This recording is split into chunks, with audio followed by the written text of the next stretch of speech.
Hello and welcome to my channel. Say hi to a happy day. In this channel, I would like to share tales and stories I personally picked and are my kids' favorite book stories. Let's enjoy listening while I read to you a story, A Gift for Wally. Wally and Eve picked over the top of a pile of garbage. The humans were acting very strange. What were they up to? They saw two men stringing small colored lights along a rusty iron fence. Another set up a plastic statue of a white bearded man in a red suit, red hat, and black boots. A woman propped up a fake silver tree and decorated it with shiny red and green glass balls. Now that people had returned to live on Earth along with robots, they were always doing something that surprised Wally and Eve. But even for humans, they were behaving oddly. Strangest of all, the captain from the spaceship Axiom was singing in a loud, joyful voice. Wally listened to the words carefully. Confused, they looked at each other. Rudolph? Glowing nose? They thought Rudolph must be a kind of robot like them, but neither of them had ever heard of a reindeer bot before. Wally and Eve snuck closer to where the humans were working. They called their bot friends over. While all the robots watched curiously, the humans hung a green circle with small red dots on a storefront. More of the humans started singing. One girl even shook a silver ball. Some of the robots had seen behavior like this before when they were living on the Axiom. It seemed to happen every 12 months. They had never been able to figure it out. Wally looked closely at the humans. He tried to figure out what kind and what made this so different. Then he put his little metal finger on it. The humans looked happy. Most of the time on the Axiom, they had looked tired and bored. But there was something about what they were doing right then, there on Earth, that made them very happy. Wally thought that if it made the humans so happy, maybe it would make the robots happy too. For hours, the robots studied the humans. They stored what they saw in their computer brains. Then they set out to copy the humans. Some of the bots picked up trash the humans had left. Bits of tinsel, fake holly, and scraps of brightly colored paper. The light bots collected hundreds of strings of lights. Wally already had a couple in his trailer. He'd always thought they were pretty, and Eve loved them. The bots draped Wally's trailer with lights. When the electricity was turned on, the lights shone so brightly they looked like a supernova. Elmo hung up old socks on the wall. He had no idea why anyone would want to put socks on the wall, but the humans were doing it, so he figured he would too. The vacuum bot sucked up boxes and boxes of packing peanuts. Unfortunately, he also vacuumed up a nose full of dust. Achoo! He sneezed.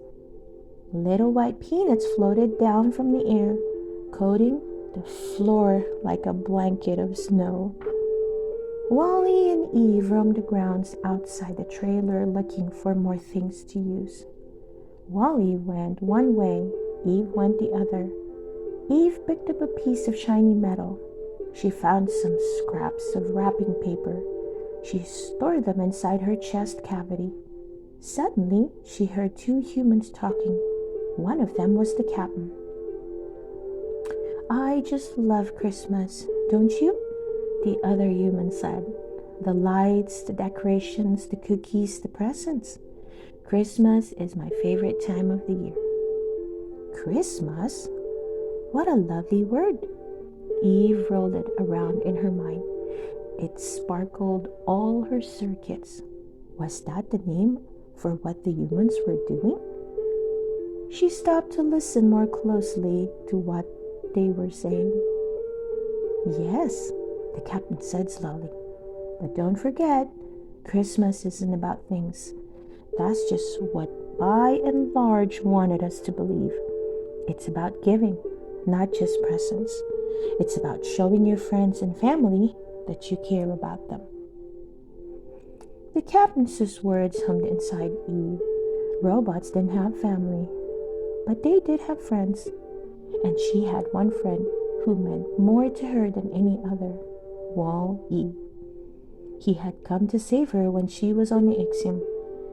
He had given her his spare parts. He had cared for her and watched over her. She needed to show him that she appreciated him. But what kind of present could Pups possibly do that? Eve roamed far and wide. She searched and searched. She found many pieces of junk. None of them was quite right. Then, far from Wall-E's trailer, her gaze locked on the perfect present. 2 days later, it was Christmas Eve. The bots had prepared a celebration just like the humans. Some of the smaller bots were staring with excitement. The umbrella bot wore a pointy red hat with a white pom-pom on top. The robots beeped out the words to the songs they had heard. They didn't always understand the human words, so they made up some of their own. While all the bots were celebrating the holiday on their own high-tech way, Eve pulled Wall-E aside. She held out a present wrapped in pretty patterned paper. Wall-E looked surprised. Eve nodded.